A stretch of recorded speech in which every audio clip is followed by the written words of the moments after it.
What's up, Variant Nation? If you've been following me and the show for a while, you know that I love me some Spider-Man. In fact, he's easily in my top 3 favorite superheroes. And with this brand new movie now in theaters, we're wrapping up our Spidey-themed episodes with a rundown of our 10 favorite Spider-Verse and or Spider-Man themed characters. However, I'm gonna leave out the main 616 Peter Parker because that would just be too obvious. Plus, Lord knows there's a lot of Spider characters to choose from. So even without the 616 Peter Parker, getting it to an even 10 was tough. But let's see where they landed.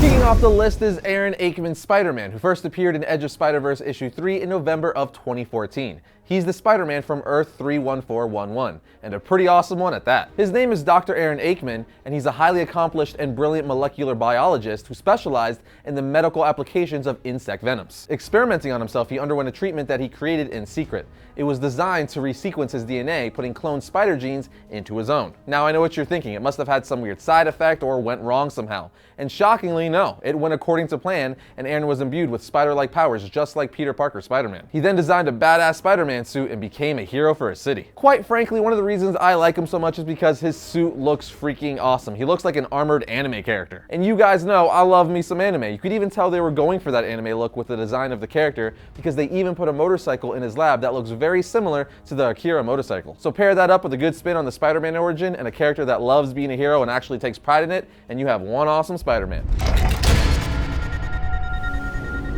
At number 9 is a character we all know and love now, and that would be SpiderHam. SpiderHam first appeared in Marvel Tales starring Peter Porker, The Spectacular Spider-Man issue 1 in November of 1983. That is a really long title for a comic book. Now, even though he's pretty much become a household name because of Into the Spider-Verse, he was awesome before that. Reason being because he's basically just Spider-Man as a Looney Tune character, which is definitely one of those things you didn't know you want until you get it. Case in point, he was originally a cute cartoon spider named Peter, who was bit by a radioactive May Porker after she got zapped by her atomic hairdryer. I'm not making this stuff up. The radioactive bite turns the spider into an anthropomorphic pig, but it didn't just turn Peter into an anthropomorphic pig, it also gave him spider-like powers. And bam! SpiderHam was born. Unlike other Spider-Men and women, SpiderHam basically is invulnerable because much like a Looney Tune character, he can get hit by an anvil or rolled over by a steamroller and just pop back up unharmed. In a nutshell, the character is just nonsensical fun, and that's why I like him so much.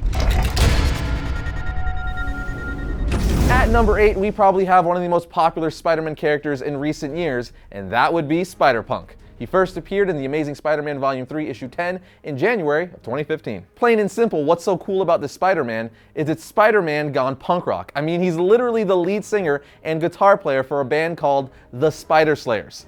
That's amazing. He's from Earth 138 and his name is Hobart Brown, or Hobby Brown. If that name sounds familiar to you, that's because Hobart Brown is the Prowler in the main 616 Marvel Universe. But in this universe, Brown is a teenager who got bit by a radioactive spider that was created by illegal waste dumping.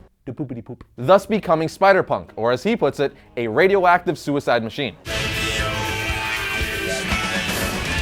What's also cool to note is that in this universe, Norman Osborn is the president and weaponized the Venom symbiote for himself and his Thunderbolt department. So SpiderPunk, who has a band of followers called the Spider Army, aka the stepped-on, beat-down, hard-luck losers, rally together to fight the Elite, aka Norman Osborn and his Thunderbolts. In a nutshell, this Spider-Man is about doing what Spider-Man does best, standing up for the little guy, but also punk rock. Lots and lots of punk rock, which I could relate to because I played guitar in many hardcore bands back in the day.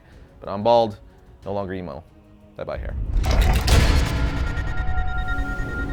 Next up is a no-brainer for this list, and that would be Gwen Stacy, aka Spider-Gwen from Earth 65. She first appeared in Edge of Spider-Verse issue 2 in November of 2014. Spider-Gwen, or Ghost Spider, was just a brilliant idea by creators Jason Latour and Robbie Rodriguez. I mean, Gwen Stacy is near and dear to all Spider-Man's fans' hearts, especially after her tragic death in The Amazing Spider-Man issue 121. So the fact that Marvel brought her back but not the 616 version of the character, instead an alternate reality version of the character that was Spider-Woman, is the smartest thing they could have done. Because we got Gwen Stacy back, but it didn't ruin her legacy and impact that her death made on Peter Parker all those years ago. But we still got to see how seeing her affected Peter when she came over to the main 616 universe in the Spider-Verse story. It just gives me all the feels. And on top of all that, she's just a really cool character, and it's fun to see how Gwen would act with spider powers. She also kinda has that punk rock vibe to her being a drummer, and her costume just looks dope. Again, she's a no-brainer for this list.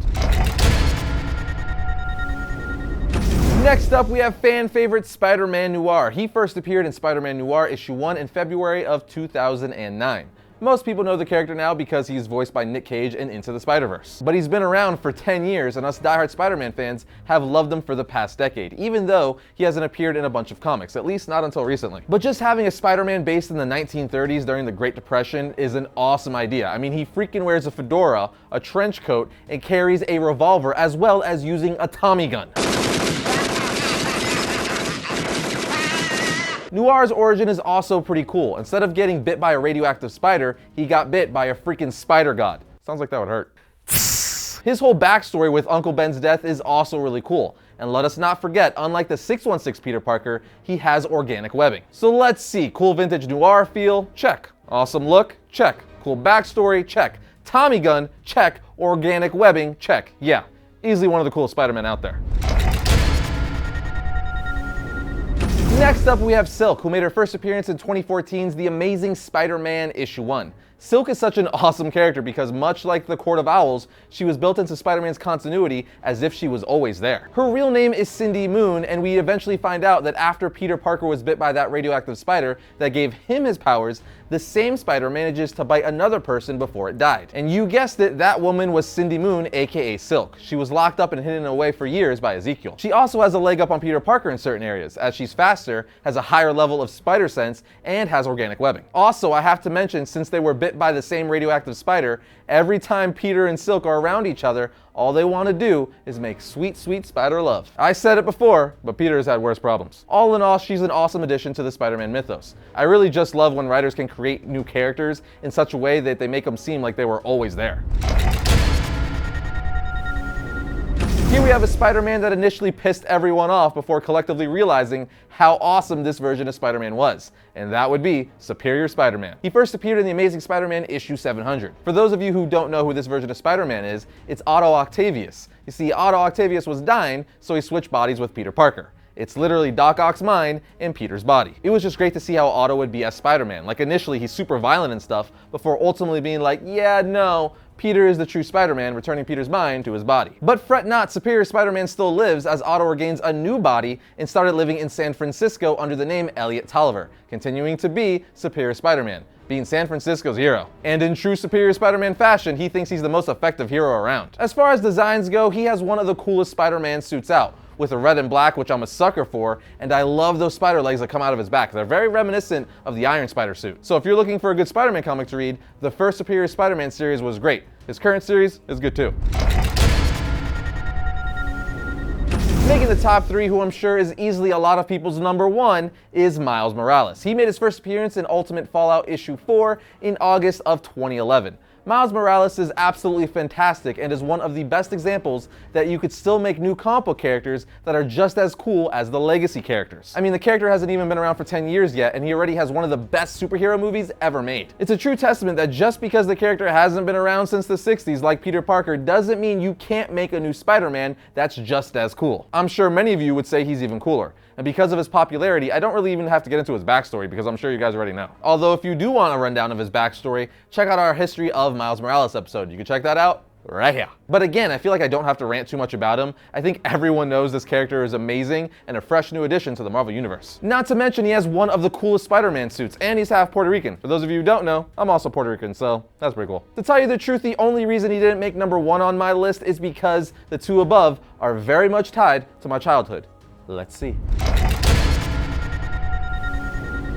Coming in runner-up is Spider-Man 2099, who debuted in Spider-Man issue 365 in August of 1992. Putting it simply, this is just an alternate future version of Spider-Man. He's essentially what Batman Beyond is to Batman, even though, yes, I know, Spider-Man 2099 was first. But again, who doesn't love future versions of characters we already love? I've always liked this character since I was a kid, quite frankly because he looks awesome, but then, when I read his comic, I found out his story was great too. In the year 2099, Miguel O'Hara was the head of a genetics department, and while working there, his boss secretly got him addicted to a drug. Miguel tried to cure himself, but of course the experiment went wrong, and he was granted his spider-like powers. And some cool ones at that, like organic webbing and retractable talons. In a nutshell, he's just a badass Spider-Man from the future, and the look, feel, and tone of his world and costume is great. It's a very different yet awesome take on the Spider-Man mythos.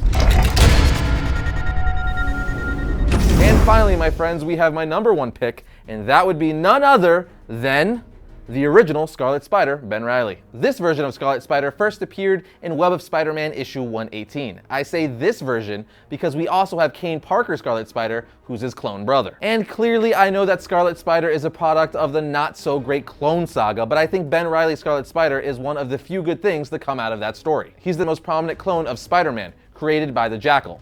So much so, Reilly even replaced Peter Parker for a time as Spider-Man. He was just always super interesting to me as he's Peter Parker's clone. So we got to see the same 616 Peter Parker be another version of Spider-Man.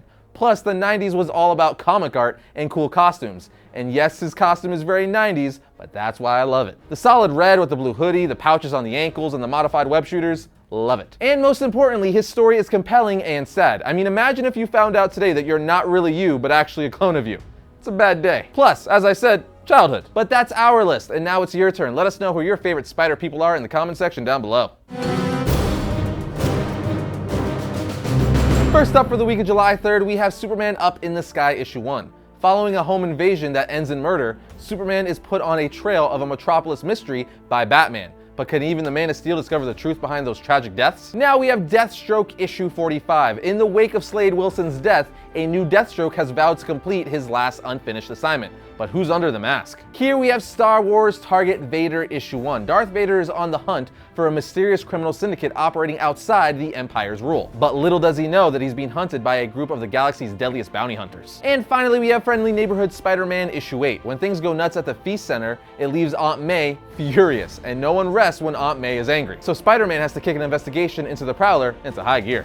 Other than that, be sure to follow us on Twitter, Instagram, and Facebook. Links for those are in the description as always. And if you like our videos, be sure to subscribe. But I'll see you guys next time when I talk about all things comics.